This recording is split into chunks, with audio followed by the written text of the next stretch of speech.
Welcome to yet another edition of the BW Dialogue. We brought you leaders from various domains, industries, sectors to share their stories, to inspire you, to give you hope, to give you domain sector inputs. Today we have a very special guest, BW Dialogue. We have Mr. S. Ravi, who is the managing partner of Ravi, Rajan and Company. He's also the chairman of the Tourism Finance Corporation of India. He's also the past chairman of the Bombay Stock Exchange, BSE. He's been on boards of numerous companies and he has an incredible story to tell. Welcome, Mr. S. Ravi, to this BW Dialogue. How have been the last 120 days for you, Mr. Ravi? First of all, you professionally and personally engaged? So first of all, Annurag, thank you and thank you BW for calling me here. And I have been seeing your series. It has been really good and I'm happy to join today. So the last 120 days has been very interesting. The first few days started as if it was Sunday. So the first 3-4 days I felt it was Sunday. There was the lifestyle had changed and there were no meetings, there were no walking, there was no newspaper in the morning. And then, of course, there was no board meetings and there was no travel. So the first few days, there was a void. And then after that, we got into the digital mode, so to say, the Zoom meetings and the WebEx, etc., etc. And then, of course, life changed after that. So the first 4-5 days was slightly different, and then we started recouping ourselves, got into a groove, and then we switched on to, for example, I started at a personal level, I must tell you, I started going into yoga with a digital platform, then started a bit of evening time was with Netflix and Prime Amazon. The afternoons were busy with calls, etc. And then, of course, a few days in a week, there was no Saturday, Sunday, Monday. Every day was a working day or a semi-working day. And few days I could play cricket on the terrace along with my sons. So that was the interesting part. I could spend some time with the family. And that was a very, very interesting part of it. My suits and clothes did not see the daylights for 2 months at least. And I was, and my casual clothes came out there and they were not enough. So because we were always working, the last 31 years, I thought that I was always working. Then that was it. On the professional front, it started with a little bit of caution because everybody was cautious, did not know which way to go. Then luckily for me, my team and we got together, we decided a course of action. And then with the support of my team and everybody, we could formulate a plan for the next 2 weeks. So week by week, we planned what are our activities going to be. And then we realized it's going to be a long haul. Then we took a long-term perspective of the whole sort of audit practice because our clients are spread pan-India and some are international clients too. So going across to them and reaching out to each of the client and also telling them what are their needs and walking along with them and also understanding their problem. That was quite a task, but we are happy that we could complete all our assignments because audit assignments remotely doing was very difficult, and we were mentally not right there, but we got ourselves well equipped and we are there. We could complete all our assignments and including listed institutions, banks, etc. We could complete remotely, and that is the strength that we have had, and this experience has been great. I have been able to decipher one great thing about this whole pandemic is that we never knew how long it is going to last, but we were able to decipher and distinguish between the clients who are going to walk the distance with us and those who think that there is no tomorrow. So people thought this is the end of the world. Why should we do this? Why should we do that? And then there were people who were ready to take the long distance. And that was what was very, very interesting. So in the long run, we are prepared for a long haul, and we would like to follow work from home as much as possible, keep our people safe, and very good balance between work and health for all the people so that nobody gets sacrificed. we don't want to leave scars with our employees at this point of time or our people around us, because these are difficult times and it's not right for us to do this. So this 120 days has been very interesting. But the last 20 days I am seeing there has been a little bit of a overlap of these Zoom calls and etc. There are no timings, there are no time barriers. So that is there what are no boundaries. There are no boundaries. Really, Annurag, and I have seen you also. I'm following you very closely. What I'm seeing, I do not know how your 120 days were. So though, it's not right to ask you this, but I am seeing you. There are no boundaries for you. So the only thing I find, Mr. Rajan, tough is I'm not able to return my friends' calls these days. I'm working more than ever, and I've cut out everything because I have a goal. I have a mission to make business world what it should be. And so coming back to you, Mr. Rajan, you have said something very important, that it is a time to look after your colleagues, after your employees. Now, I keep saying that we are in a 3C economy: caring / compassionate, contactless, and collaborative. Tell us, how do you see the Indian economy doing over the next 3 to 6 months? Because we know in the medium and long term we'll do it. But over the next 3 to 6 months, how do you see the outlook for the Indian economy?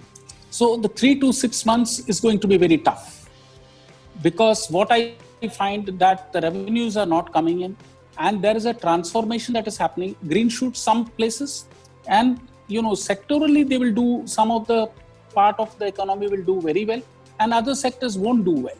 So it is not that the whole economy is going to do well. So 3 to 6 months, because what has happened, another thing everybody should be mindful of. I'm not an economist, or I'm not one of those economists who can predict a lot, but what I can say is very safely, because we have gone through structural changes like GST, we have gone through structural changes in RERA, we have seen FDI guidelines changing, and we are seeing regulatory changes that have happened.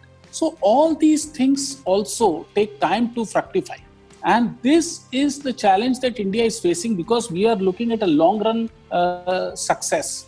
And even the Atmanirbhar program of Prime Minister, which had the last two announcements, actually spoke about the structural reforms.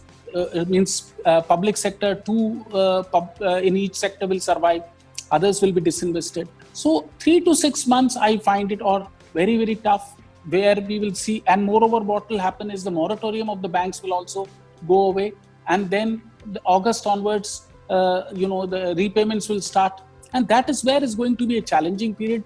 We will have to see through this 2020 December. Means most of the corporates will have to see how the whole thing will change. That is what it is going to be very, very important. And my 3 to 6 months, my reading, is going to be tough, and everybody will have to garner all the resources and strength to see that they keep their enterprise alive, their jobs intact, and see that we move forward. That's my take. Thank you, Mr. Rajan. Before we move on, I'd like to correct you, Ravi. I'm a little old-fashioned. I may look older than you, but I'm younger than you, so I would call you Mr. Rajan. Ravi is my name, sir. S. Ravi. Sorry. The name of your name is Mr. S. Ravi. The name of the company is agree. Ravi Rajan. So apologies for that. Mr. Ravi, coming back, thank you for correcting me. Coming back, you were born in Kochi, and then you studied in Jabalpur. You came to Delhi in 1980s. You worked for 5 years, and you started your firm in 89. Now, the last 31 years have been a spectacular journey for you.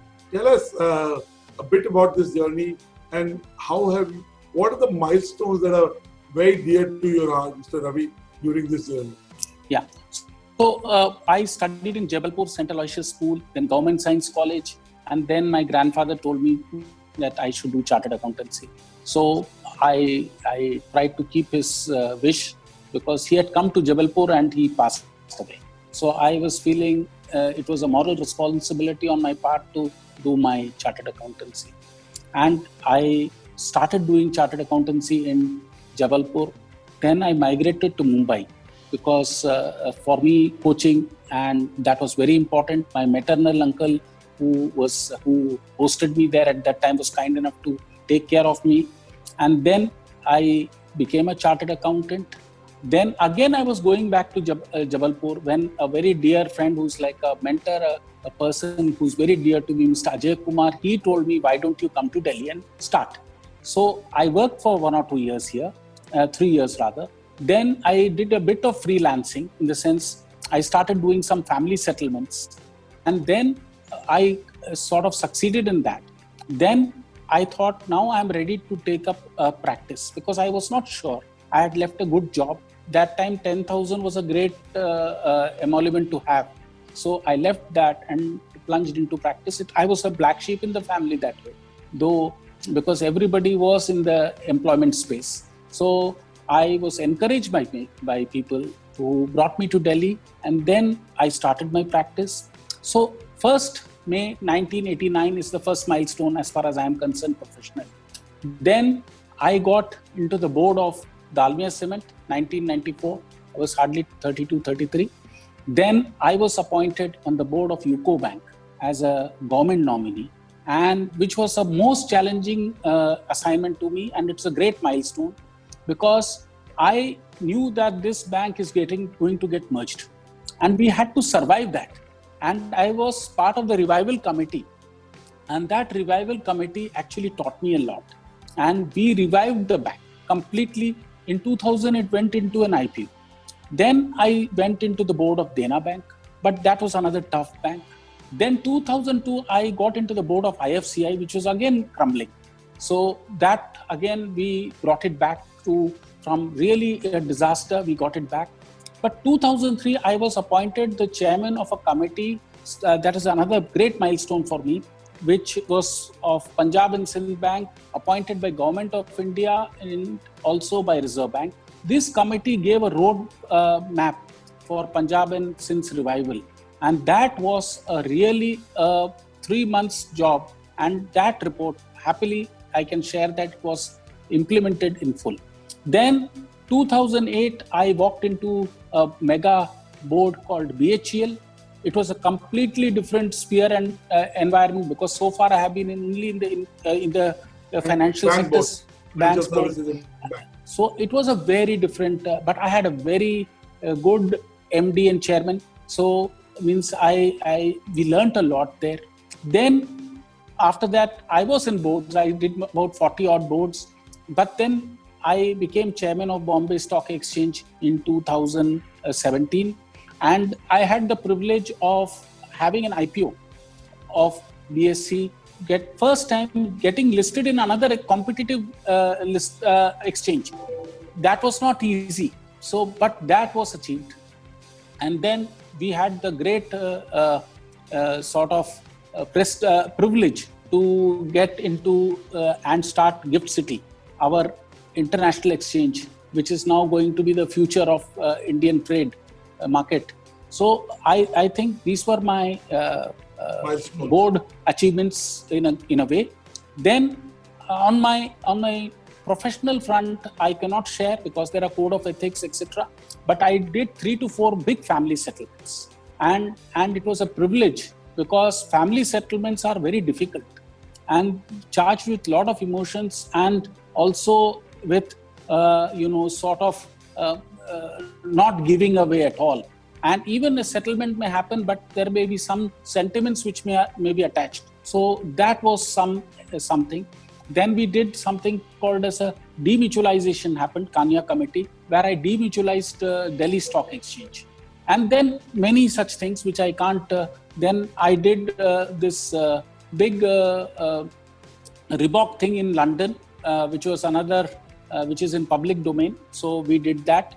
So like that, there are many such things which the firm has done, and I'm happy that I could create a firm, and we could do many things which were away from the traditional practice, so to say.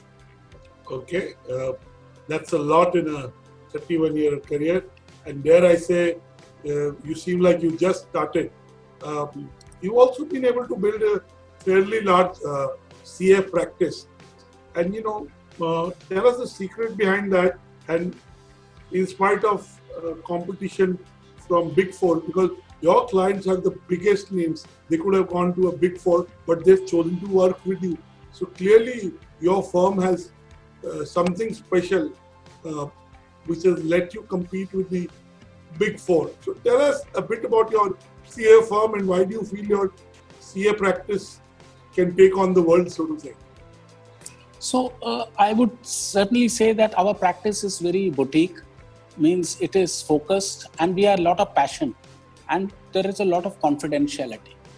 So the advantage like a small firm like us has that we don't migrate too much, our people don't migrate.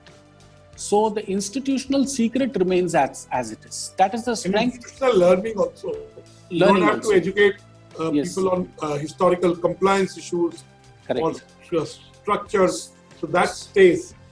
So the promoter comes and talks to us confidentially about their problems, which may not happen in a very big company because people keep on changing there. So that's the difference. We are not in competition with Big Four at all. Means so like it's a path. Somebody may fly, somebody may use a bus, somebody may go by a taxi, or somebody may go by a car. I don't see them as a competition. Actually, we work together in many ways, and they have certain strengths which they have, international best practices, etc. They have their own shortcomings and their own follies. We have our own strengths, which is passion, and basically whoever are with the firm, they have reached a certain level. So the engagement is with a very high level of persons or skill sets within the firm. And we have our own disadvantages because we can't scale up to that level because we don't have the resources of doing so. And then there are foreign partners who only want Big Four. So this is, but Mr. Modi, the Prime Minister, has said that there should be an Indian big firm. There is an aspirational requirement also, and you see what is happening also globally. If you see the EU latest verdict, they want the audit practice to be spun off from the other services. So there is going to be a big no conflict of interest. There is going to be a big sea change in this whole space, and I think we should be content of what we are doing, and we should be happy with what we are doing. And we have to, the confidentiality is the key and delivering is the key. And we have quite clearly maintained our clients because of these two reasons. Mr. Ravi, at this point, let me talk to you about corporate governance. You've been on big boards, you've been part of big financial institutions, you've done a mega IPO, you have a CA firm. Tell us, how would you rate Indian corporate governance and what are the areas where we can improve? So Indian corporate governance, honestly, has yet to go to the next level.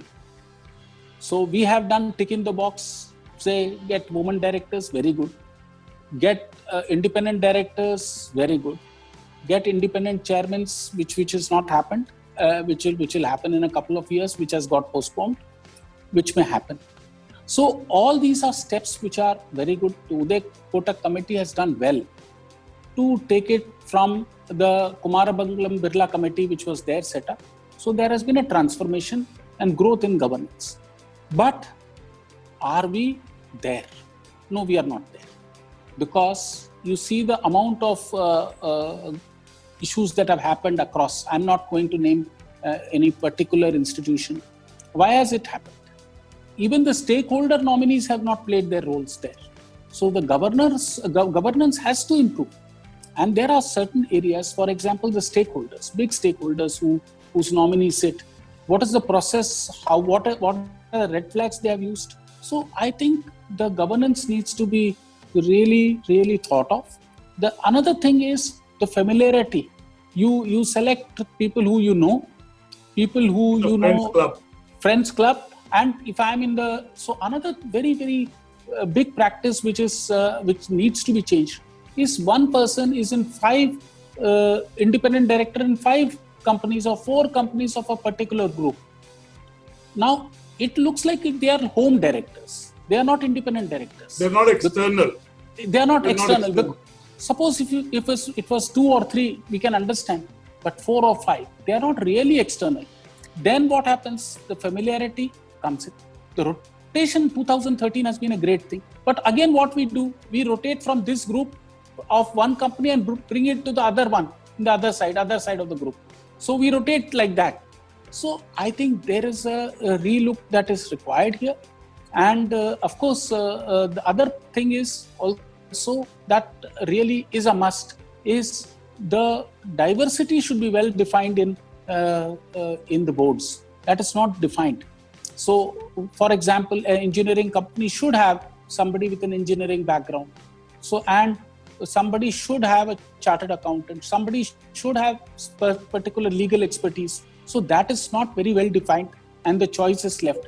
And independent directors need to be truly independent. They should actually help the promoter, and they should sort out issues. And I think that is where the engagement between the promoter or the institution and the independent director needs to be far more there. And the practice of familiarity and only taking people whom you know, and also people who have been associated with you, is a big task that needs to be sorted out. Fantastic. Mr. S. Ravi, you rightly said that we need external independent directors. We need domain experts who are complementary. The board members need to ask all the right questions to solve the issues, and they should be a support to the promoter and the shareholders, not just to the promoter, and support the management in the objectives that the shareholders have laid out. So thank you for saying that. I hope the independent chairman provision will also happen, and rather than being a tick mark, it will be followed in the true spirit of which it is being proposed. Coming to banking and financial services, there are very few people who would have the kind of knowledge, experience, and actual hands-on, track record of working on the boards of banks and financial institutions. Today, when we talk of Indian economy, banks have become conservative. You look at the deposits they've given to RBI, right? They're not lending. So how will banks become truly the instruments of growth of a country? Second is NBFCs. Over the last 5 years, the NBFCs have faced tremendous issues. And dare I say, there are too many NBFCs, and possibly we need bigger, larger ones. So tell us, what are the reforms needed in the banking and financial services space, especially in context to the banks and NBFC? Okay. So just let me trace you back to 2005 to 2008 and 10. So the game at that time was balance sheet size. Everybody was busy expanding the balance sheet size. And that incremental credit has costed created a lot of NPLs. And that is something. And give us a sense. Historically, yes, it was 2%. Where are we today? Yeah, so it is say 11%. Then gross NPAs were 11% at some places, 15%, and net NPAs were 6 to 7%. So there has been that great balance sheet size and the greed to grow. Even the corporates were greedy and they wanted to grow. They were not content with their success, and many of the corporates failed because of the greed. So it is not only the banks who are to be blamed; it is also the corporates who thought that they could just depend on banks' funding and have so much leverage. So that was one thing. Now let us look at 15, 16, 17. What has happened is why the lending has slowed. Because first of all, the NPLs were very high. We had to comply, and then capitalization by Government of India was a must, and the capitalization happened. So what happened? The capital is a very expensive element to the government, and we could not have grown at the same pace as the past. And what was happening was governance issues were cropping up in the so-called companies. So the banks slowed down a lot, and it was right to look at their balance sheet, consolidate, look at how to go forward. Now what happened is SBI in 2017-18, then Bank of Baroda in 18-19 consolidated. Bank of Baroda, SBI took all the subsidiaries. Then Bank of Baroda merged itself, means it got Dena Bank and Vijaya Bank merged into it. Then we saw 1st April 2020, the biggest merger where Corporation Bank, Andhra Bank merged into Union Bank, Allahabad Bank merged into Indian Bank, and then United Bank, OBC merged into PNB. So this was 1st April. In COVID times, this merger took place. So what has happened is the past experience of the bankers and the trust between the borrowers and the bankers has disappeared. Because if you go through the forensic audits of many places, which is in public domain, there have been a lot of malpractices. And it is not possible for the bankers to monitor everything. It's not at all possible. Given the type of operations they do, it's not possible.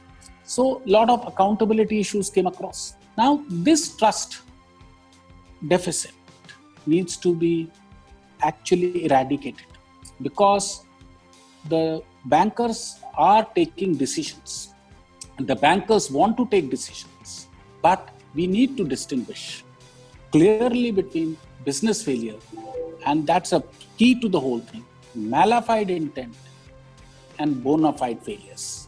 I think it is very, very important, because all the stakeholders must understand that this difference needs to be very clearly articulated and by all regulators and all the stakeholders before they take any decision on anybody and the bankers. Because bankers do it with a lot of confidence, and public sector banks, they are not well paid, or they are not in comparison with the private sector bank, and yet they are taking so much risk.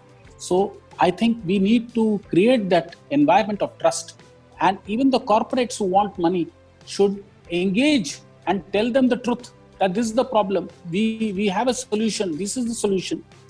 The transparency is going to be the key if you have to take Indian banking forward.